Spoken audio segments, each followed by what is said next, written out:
Genuinely Amit Hasan খুবই ভালো কথা বলছে।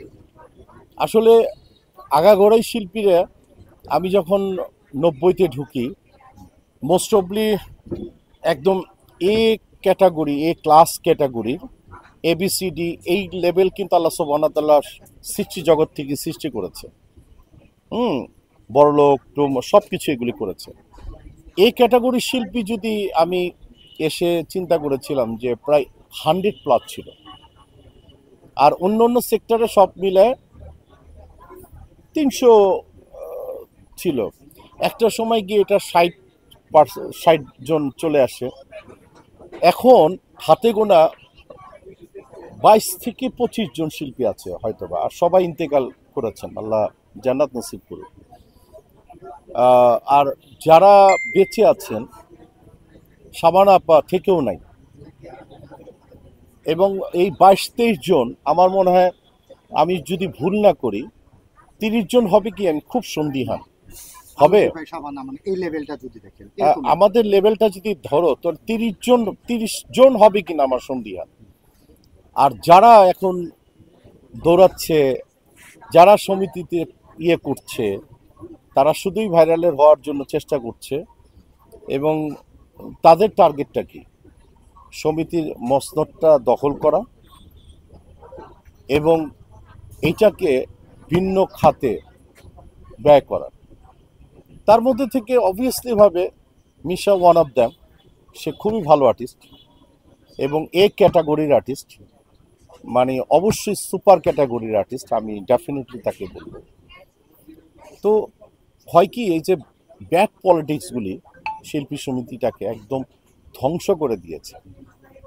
এই ধ্বংসের জায়গাটায় আমার কাছে মনে হয় অমিত হাসান ঠিকই বলছে যে মানে শিল্পী সমিতি আছে, শিল্পী নাই। আমরা তো থেকেও নাই। আমি তো বলি আমার মেম্বারশিপটা বাদ করে দে না।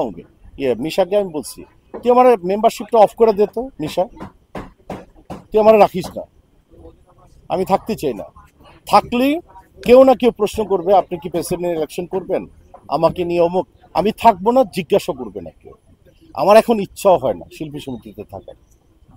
ইচ্ছা শক্তিটা মরে গেছে আমার ইচ্ছা শক্তি নাই তো। আমি এখন একটা মরা মানুষের মতো করে শিল্পী সমিতির মেম্বার হয়ে আছি। ওই আমরা চেষ্টা করেছিলাম, আমি করেছি, মৌসুমী করেছে, কিন্তু আলটিমেটলি অমিত হাসান করেছে। আলটিমেটলি কি এটা হয়েছে? আমি চেষ্টা করেছি, তখন পুলিশ প্রশাসন ইন করছে, জায়েদ খানদের মতো এরকম মানুষরা ইন করেছে, হ্যাঁ, এবং পরবর্তীতে নিপুণের মতো মানুষরা ইন করেছে। সেখানে কি মৌসুমী ইলেকশন করেনি? আরে ভাই, যেখানে মৌসুমী ভাইস প্রেসিডেন্ট হিসেবে ইলেকশন করে, আনদীর মতো এরকম বিশাল বটবৃক্ষ, বিশাল, মানে বাংলা চলচ্চিত্রের আনদীকে বলা হয়, এটাকে আমি স্ট্যাচু অফ লিবার্টি আমি আমার কাছে। তো তার কাছেও কিন্তু একটা ভোট হলেও পেয়েছিল লং টাইম অ্যাগো। আমিও তো ভাইস প্রেসিডেন্ট ছিলাম। তো উইয়ার্ডলি আমাদেরকে বঞ্চিত করা হয়েছে। চেষ্টা করেছি, চেষ্টা হয়নি, জোর জবরদস্তি করে থেকেছে, কেউ পেশি শক্তি দিয়ে থেকেছে। এখন আবার অনেকেই আছে মানে সুপার হিরো, অমুক হিরো, তমুক হিরো, সুপার হিরোইন, অমুক টমুক কি যে শুরু হয়েছে।